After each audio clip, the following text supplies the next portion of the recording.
ሰላም እንዴት ናችሁ ቤተሰቦች? እኔ በጣም ደህና ነኝ። ስለ ዲቪ 2027 ብዙ ሰዎች ጥያቄዎችን እየጠየቃችሁኝ ነው። በቴሌግራም በተለይ ደግሞ በኢንስታግራም ብዙዎቻችሁ ጥያቄዎችን እየጠየቃችሁኝ ነው። እየመለስኩላችሁም ነበረ። ዲቪ ተጀምሯል እየተባለ ነው። ምንድነው ዲቪ ለምን ዘገየ? ዲቪ 2027 ቀርቷል ወይ? በዲቪ 2027 ፓስፖርት ያስፈልገናል ወይ? እንደዚህ አይነት ጥያቄዎችን እየተጠየቅኩኝ ነበርና ስለ ዲቪ 2027 ሰሞኑን አንድ እየተነገረ ያለ ነገር አለ። በጣም ብዙ የውጭ ክሬተሮች እየሰሩበት ያለው ነገር አለና ያ ነገር ምንድነው የሚለውን ሐሳብ በዚህ ቪዲዮ ነግራችኋለሁኝ። ለዚህ ቻናል አዲስ ሆናችሁ አቤኔዘር ባላለሁኝ እንደዚህ አይነት ቪዲዮዎችን ነው የምሰራላችሁ። ፍላጎቱ ካላችሁ ሰብስክራይብ በማድረግ ራሳችሁን ማስተማር ትችላላችሁ። እንዲሁም ደግሞ ዲቪ 2027ን በእኛ በኩል አፕላይ ማድረግ የምትፈልጉ ሰዎች ስክሪኑ ጋር በምታዩት መልኩ @ቤናቢ በሚል የኢንስታግራም አካውንት ቀጥታ እኔን ኮንታክት ማድረግ ትችላላችሁ።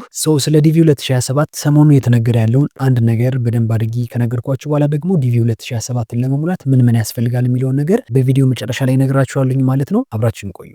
እንደምታውቁት እንግዲህ ዲቪ 2026 እና ከዛ በፊት የነበሩት የዲቪ ሎተሪዎች ከኦክቶበር 2 እስከ ኖቬምበር 7 ወይም ደግሞ እስከ ኖቬምበር 6 ባለው ጊዜ ውስጥ ነበረ ለመሙላት አፕላይ የሚደረገው። የዲቪ 2027 ግን እስካሁን ድረስ አልተከፈተም። ለምክንያት ተብሎ ደግሞ የተለያዩ ነገሮች የተጠቀሱ ነበረ። እንደ ምክንያት ናቸው ተብሎ ደግሞ የተወሰኑ ነገሮች የተጠቀሱ ነበረ። የዩኤስ ገቨርንመንት ሸዳውን ላይ ስለሆነ ነው ተብሏል። እንዲሁም ደግሞ የአጠቃላይ አሰራራቸውን አፕዴት እያደረጉት ነው፣ ያሻሻሉት ስለሆነ ነው እስካሁን ድረስ የዘገየው የሚሉ የተለያዩ አሰምሽኖች አሉ። በዚህ ቪዲዮ ግን ላወራችሁ የምፈልገው ነገር ሁለት ነገሮች ነው። የመጀመሪያው በእርግጠኛነት ማወቅ ያለባችሁ ነገር የዲቪ ሎተሪ 2027 እስካሁን ድረስ አልተጀመረም።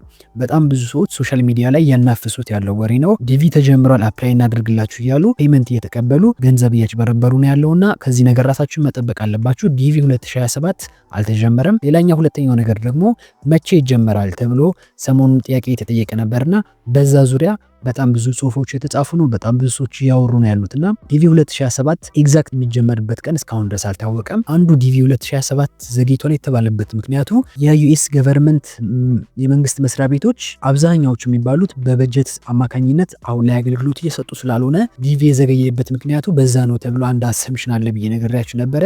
ከዛ ጋር ተያይዞ አሁን የፈረንጆቹ አዲስ ዓመት ሊገባ ስለሆነ በአዲስ በጀት አማካኝነት መንቀሳቀስ ስለሚጀምሩ ያኔ ዲቪ 2027 ይጀመራል የሚል አንድ ሐሳብ ተቀምጧል ማለት ነው። ይሄ ሐሳብ በጣም እየተነጋገሩበት ያለው ነገር ነው። ከተወሰኑ ሳምንታት በኋላ በፈረንጆች 2026 ይሆናል።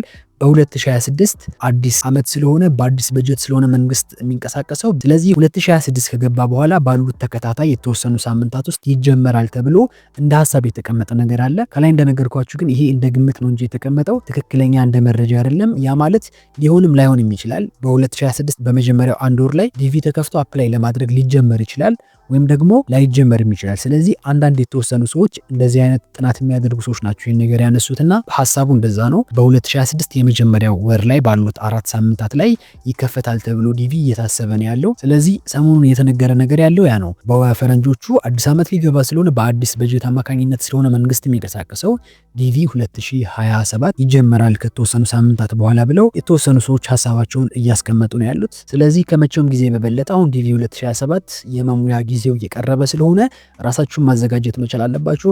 ከዚህ በኋላ ደግሞ ዲቪ 2027ን ለመሙላት ምን ነገሮች ያስፈልጋሉ፣ መስፈርቶቹ ምንድናቸው የሚለውን ሐሳቦች ነው አብረን የምናየው። አብራችሁን ቆዩ። ሌላው ደግሞ ምን አይነት ዶክመንቶች ያስፈልጋል የሚሉትን ስነግራችሁ ያው መጀመሪያ ላይ መግቢያ ላይ አካባቢ እንደነገርኳችሁ ብዙ ሰው አፕላይ ያደርጋል እንጂ መስፈርቱን አያሟላም። የዲቪን ወደ 50 ሺህ እስከ 55 ሺህ የሚያክል ሰዎችን በየአመቱ ይወስዳሉና አብዛኛው ሰው ሪጀክት ይደረጋል። ትክክለኛ ደርሶት ግን የሚያስገባው መረጃ የተሟላ ስላልሆነ ተቀባይነትን ያላገኘ ስለሆነ ብዙ ሰው አይሄድም ማለት ነው ከነዛ ከ55 ሺህ ምናምን ሰዎች።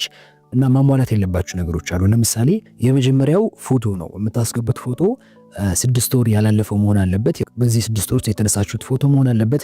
ይሄ ፎቶ ደግሞ ከዚህ በፊት ዲቪ ስትሞሉ አፕላይ ያደረጋችሁት መሆን የለበትም። ያው ፎቶ መደገም የለበትም ማለት ነው። ሌላው የፎቶ ሪኳየርመንት ደግሞ የምትነሱት ፎቶ ላይ ሁለቱም ጆሮአችሁ በግልጽ የሚታይ መሆን አለበት። ለሃይማኖታዊ ጉዳዮች ካልሆኑ በስተቀር ጆሮአችሁ መሸፈን የለበትም። ምንም አይነት ነገር ማድረግ አትችሉም። ያው ሃይማኖታዊ ነገር ከሆነ ብቻ ፎቶአችሁን እንደዛ መጠቀም ትችላላችሁ ማለት ነው። ሌላው ፎቶአችሁ ደግሞ 240 ኪሎ ባይት ነው መሆን ያለበት፣ ከዛ መብለጥ የለበትም። ብዙ ጊዜ ግን ፎቶ ስትነሱ ካያችሁት 1 ሜጋባይት 2 ሜጋባይት ምናምን ስለሚሆን ፎቶአችሁን ኮምፕረስ ማድረግ አለባችሁ፣ ሳይዙን ማሳነስ። እንደዛ ሳይዙን ስታሳነሱት ብዙ ጊዜ የምትጠቀሟቸው አፕሊኬሽኖች ዋተርማርክ ያስገባሉና እንደዚህ አይነት ዋተርማርኮች ተቀባይነትን ስለማያገኙ እነሱንም ማድረግ የለባችሁም። በቻላችሁት አቅም 240 ኪሎ ባይት ግዴታ መሆን አለበት። እንደዛና ከዛ በታች የሆነ ፋይል ሳይዝ ያለው ፎቶ ነው ማስገባት ያለባችሁ። ሌላውና ዋነኛው ነገር ደግሞ የምታስገቡት ፎቶ ከጀርባ ባክግራውንዱ ነጭ መሆን አለበት፣ ወይም ደግሞ ለነጭ ቀረብ ያለ መሆን አለበት። ሌላ አይነት ከለር ያለው ፎቶ ዌብሳይቱ ላይ ማስገባት ተቀባይነት እንዳታገኙ የሚያደርጋችሁ ዋነኛው ነገር ነው። ስለዚህ የምትጠቀሙት ፎቶ ባክግራውንዱ ነጭ መሆን አለበት የምትነሱበት ፎቶ። ሌላው ደግሞ ፎቶአችሁን ስትነሱ ምንም አይነት መነጽር ማድረግ አይቻልም። መነጽራችሁን አውልቃችሁ ነው ፎቶውን መነሳት ያለባችሁ ማለት ነው። ሌላውና በጣም ብዙ ደግሞ ሪጀክት የሚያስደርገው ነገር ምንድነው? 2 ጊዜ አፕላይ ማድረግ አይቻልም። በቃ አንድ ጊዜ ብቻ ነው ለዲቪ ማመልከት የሚቻለው። 2 ጊዜ እና ከዛ በላይ የምታመለክቱ ሰዎች ተቀባይነት እንዳታገኙ በጣም ትልቁ ነገር ይሄ ነውና እንደዛ ማድረግ የለባችሁም። ሌላውና ደግሞ መሰረታዊ ነገር ካንትሪ ኦፍ ኤሊጂቢሊቲ የሌላቸዋል ወይም ደግሞ አንዳንድ ሀገሮች ዲቪ አፕላይ ለማድረግ መንግስት አይፈቅድም። የአሜሪካ መንግስት ተቀባይነት የማይሰጣቸው ሀገራቶች አሉ። እዚህ ስክሪን ጋር የምታያቸው እንግዲህ 19 ሀገራት፣ እነዚህ ሀገር ውስጥ ሆኖ ዲቪ አፕላይ ማድረግ አይቻልም። እንደምታያቸው እንግዲህ እነ ቪየትናም አሉ፣ እነ ሳውዝ ኮሪያ አሉ፣ እነ ህንድ አሉ፣ እነ ኤልሳልቫዶር የተለያዩ 19 ሀገራቶች አሉና እነዚህ ሀገራት የምትኖሩ ሰዎች ዲቪ መሙላት አትችሉም ማለት ነው። ኢትዮጵያ ውስጥ ያላችሁ ግን ዲቪ ያው የአሜሪካ መንግስት አክሴፕት ስለሚያደርጋት ኢትዮጵያ ውስጥ ናችሁ ዲቪ መሙላት ትችላላችሁ። ያው ስትሞሉ ግን ካንትሪ ኦፍ በርዝ የሚል አለ። እዛ ላይ ብዙዎቻችሁ ውጭ ሀገር ሆናችሁ የውጭ ሀገር ፓስፖርት ይዛችሁ የተወለዳችሁበት ኢትዮጵያ ውስጥ ነው የያዛችሁትን ፓስፖርት ነው የምታስገቡት። ያ ማለት ለምሳሌ አሁን የአሜሪካ ፓስፖርት ያለው ሰው ትውልደ ኢትዮጵያዊ ቢሆን የተወለደበትን ቦታ ኢትዮጵያ ብሎ ነው የሚያስገባው እንጂ የአሜሪካ ፓስፖርት ስላለው አሜሪካ ብሎ ያስገባል። ይህንንም እርግጠኛ መሆን መቻል አለባችሁ። ካንትሪ ኦፍ በርዝ የሚለው ላይ የተወለዳችሁበትን ሀገር ነው ማስገባት ያለባችሁ። ሌላውና ዋናው ሪኳየርመንት ደግሞ ኤዱኬሽናል ሌቭል ነው። ኤዱኬሽናል ሌቭላችሁ ዲፕሎማ ከሆነ ግዴታ 2 ዓመት የስራ ልምድ ያስፈልጋችኋል። 11ኛ ወይም 12ኛ ክፍል ሆናችሁ አፕላይ የምታደርጉ ሰዎች ያው ሊቀበሏችሁ ይችላሉ። ነገር ግን ያው አክሴፕት ካደረጋችሁ በኋላ ሁለተኛው ፕሮሰስ ላይ ስለሚያስቆማችሁ ያው መቀጠል አትችሉም።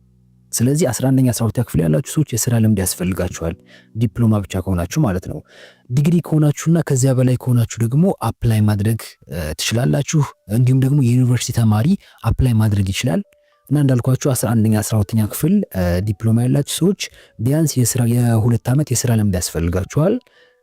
ከዛ በኋላ ነው ተቀባይነትን የምታገኙት እንጂ ያው አፕላይ አድርጋችሁ ለራሱ ቢቀበሏችሁ የሆነ ፓርት ላይ ፌል ስለሚያደርግባችሁ በአካል ስትቀርቡ የግዴታ የ2 ዓመት የስራ ልምድ ያስፈልጋችኋል ማለት ነው። ዲግሪና ከዲግሪ በላይ ያላችሁ እንዲሁም ደግሞ ዩኒቨርሲቲ ተማሪዎች ግን አፕላይ ማድረግ ትችላላችሁ ማለት ነው። እናንተ ተቀባይነት ማግኘት ትችላላችሁ ማለት ነው። የዲቪ 2027 አጠቃላይ ኢንፎርሜሽኑ ይህንን ይመስላል። አይሆፕ የሆነ ነገር ይጠቅማችኋል ብዬ አስባለሁኝ። እንዴት አፕላይ ማድረግ እንደሚቻል ሲከፈት አሳያችኋለሁኝ። እንዳልኳችሁ ደግሞ በእኛ በኩል አፕላይ ማድረግ የምትፈልጉ ሰዎች ካላችሁ ወረፋ ማስያዝ ትችላላችሁ። ስክሪን ጋር በምታዩት @ቤናቢም በሚል የቴሌግራም አካውንት እኔን በግል ማውራት ትችላላችሁ። ቀጠሮ ይዛችሁ እናንተ በኢትዮጵያ ብር ትከፍላላችሁ፣ እኛ ደግሞ በማስተር ካርድ በዶላር ፔመንቱን ከፍላችኋለን ማለት ነው። ሆፕፉሊ ይህ ቪዲዮ በጣም ጠቅማችኋል ብዬ አስባለሁኝ። እስከ መጨረሻው ድረስ ስላያችሁት አመሰግናለሁ። ቪዲዮ ላይክ ማድረጋችሁ እንዳትረሱ። ሀሳብ፣ አስተያየት፣ ጥያቄ ካላችሁ ኮሜንት ላይ መጻፍ ትችላላችሁ። ለሁላችሁም መልካም እድል እመኛለሁኝ። ሰላም ሁኑ።